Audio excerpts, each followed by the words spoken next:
من الشیطان الرجیم بسم اللہ الرحمن الرحیم هو الذی انزل من السماء ماء لکم، وہی ہے جس نے تمہارے لیے آسمان سے پانی نازل کیا، منہ شراب ومنہ شجر فیہ تسیمون، اور تم اس میں سے پیتے ہو اور تم اپنے درختوں کو پانی دیتے ہو، فیہ تسیمون، اور اس میں اپنے جانوروں کو چراتے ہو، تمہارے جانور بھی فائدہ اٹھاتے ہو، تم کھیتی کرتے ہو، تم خود پیتے ہو، جو اللہ پاک آسمان سے پانی نازل کرتا ہے۔ ينبت لكم به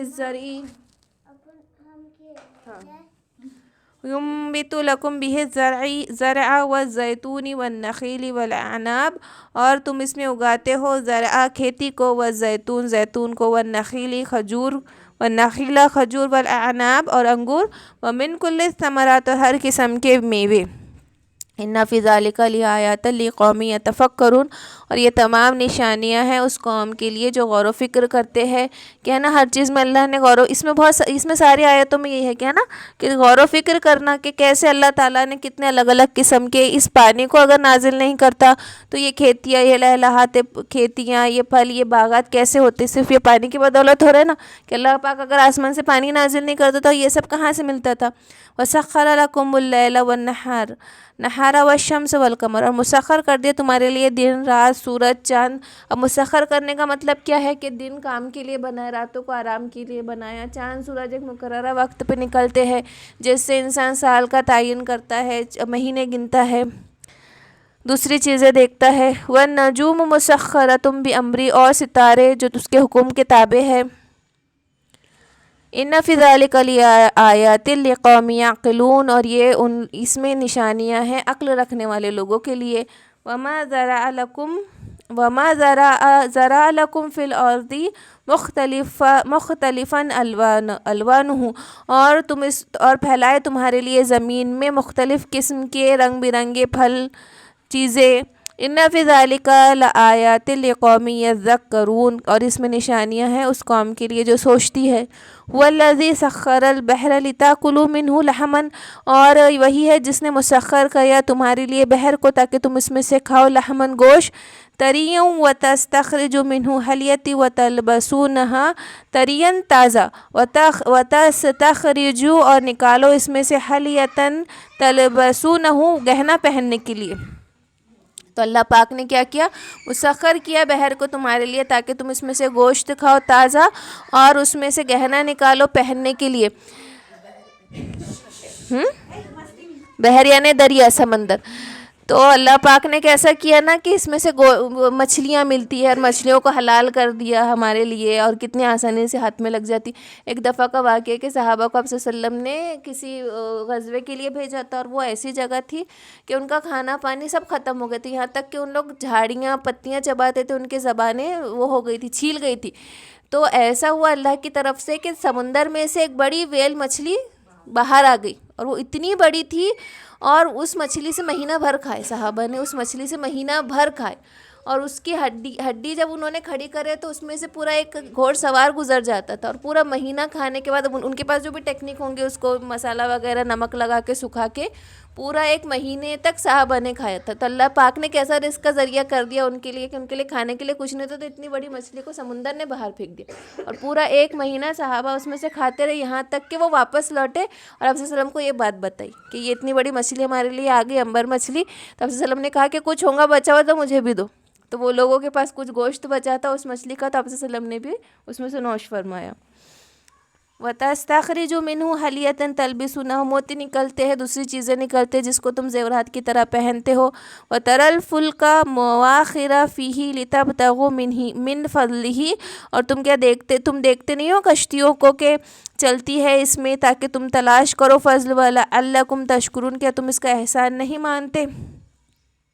تاکہ تم احسان مانو۔ اور دیکھا جائے تو کشتیوں میں بھی کتنی بڑی مصلحت ہے نا، کہ اگر یہ کشتیاں نہیں ہوتی تو سمندر کا سفر کتنا مشکل ہو جاتا۔ اللہ ہی ہے نا وہ ذہن دینے والا، وہ ٹیکنالوجی سکھانے والا انسان کو۔ وَأَلْقَى فِي الْأَرْضِ رَوَاسِيَ أَن تمید بکم، اور اس نے زمین پر بوجھ ڈالا تاکہ وہ ہلے نہ، وانہارا وسبولا لعلکم تہتدون، اور اس میں سے ندیاں راستے بنے تاکہ تم راہ پاؤ۔ کہ پہاڑوں کو بھی دیکھو تو اللہ پاک نے ایک بوجھ کی طرح زمین پر ڈالا تاکہ زمین نہ ہلے، اس کا ایکویلبریم مینٹین رہے، اور ان پہاڑوں میں ہم دیکھتے ہیں نا ندیاں بھی رہتی ہے، اور انسان پہاڑوں کو کس طرح تراش دیتا۔ یہ کتنی بڑی ٹیکنالوجی اللہ نے سکھائی نا کہ اس پہاڑوں کو بھی تراشتا اور اس میں سے بھی راہیں نکال لیتا ہے۔ وعلامات، یہ تمام علامتیں ہیں، وبالنجم ہم یہتدون، ستارے جس سے لوگ راہ پاتے ہیں، ہے نا۔ ستاروں کا بھی علم جو ہے وہ ستاروں کو بھی اس طریقے سے بنایا اللہ پاک نے کہ اس میں جو سمندر میں رہتے تو ستاروں کو دیکھ کے پورا اپنا راستہ سمجھتے ہیں۔ افمن یخلق کمن لا یخلق، تو پھر پیدا کرنے والا نہ پیدا کرنے والے کے برابر ہو سکتا ہے؟ جس کے جن بتوں کو تم پوچھتے ہو جو نہ پیدا کرنے کی صلاحیت رکھتے، نہ کچھ کرنے کی صلاحیت رکھتے، تو بھلا جو پیدا کرنے والا ہے برابر ہو سکتا ہے جو کچھ پیدا نہ کرے؟ افلا تذکرون، تو پھر تم سوچتے کیوں نہیں ہو؟ وَإِن تَعُدُّوا نِعْمَةَ اللَّهِ لَا تَحْصُوهَا، اور اگر تم تعدو شمار کرنے لگو اس کی نعمتوں کو تو تم اس کو حصار بھی نہ کر سکو گے، ہے نا، تم ان کو گن ہی نہ سکو گے۔ اگر تم اس کی نعمتوں کو گننے بیٹھو تو تم اس کو پورا ہی نہ کر سکو گے۔ اور دیکھو ہم کو یہ بات سوچنے کی، کل بھی یہ بات میں نے رات کے سیشن میں بھی بولی کہ اگر انسان پوری نعمتیں چھوڑو، صرف یہ نعمت نہ، اللہ کا یہ فضل ہے کہ ہم کو مسلمان گھرانے میں پیدا کر کے کلمے والا بنا دیا، اور اس کے بدلے وہ ہمیں کان، آنکھ، ہاتھ، پیر سب سے معذور کر دیتا، ہمیں بیابان میں چھوڑ دیتا، اور ہم بھوکے پیاسے زندگی گزارتے اور ہم پورے زندگی سجدہ کرتے نا، تو بھی ناکافی تھا اس کی نعمت کو کہ وہ کلمے کے بدلے دینے کے والا ہے ہم کو۔ سوچو تو صحیح، میں نے کل ہی بتائی نا کہ جو کافروں کے لیے اللہ نے عذاب کیسا دیا، ذلت والا، رسوائی والا، مہین، عظیم، غلیظ، لیکن مومن کو عذاب بھی ملنے والا ہے تو ذلیل کرنے کے لیے نہیں ملنے والا۔ اللہ کا کتنا بڑا ہم پہ احسان ہے، اور وہ چاہیں گا تو وہ بھی معاف کر دے گا۔ یہاں تک کہ کئی اس میں آتا ہے کہ کافروں کے ساتھ جو مومن ہیں وہ بھی جہنم میں جائیں گے، تو کافر کہیں گے کہ تمہارے کلمے نے تم کو کیا فائدہ پہنچایا؟ تو یہ سن کے اللہ کو اتنا غضب آئے گا کہ مومنوں کو اس پہ سے نکال لیں گا کہ میرے بندوں کو ایسے کہہ رہے ہیں کہ تمہارے کلمے نے تم کو کیا فائدہ پہنچا ہے، ہم بھی جہنم میں تم بھی جہنم میں۔ تو یہ جملہ سن کے اللہ کو اتنا غضب آئے گا کہ مومنوں کو جہنم سے بھی آزاد، ہم مطلب سوچ نہیں سکتے کہ اللہ پاک اس وقت کیا رحم کر دے، کیونکہ جو ہم نے اعمال ہے وہ تو کتنے بھی لے کے چلے جائے انسان، جب اللہ پاک اپنی ایک نعمت کو اس اعمال کے سامنے رکھ دے گا تو نعمتیں،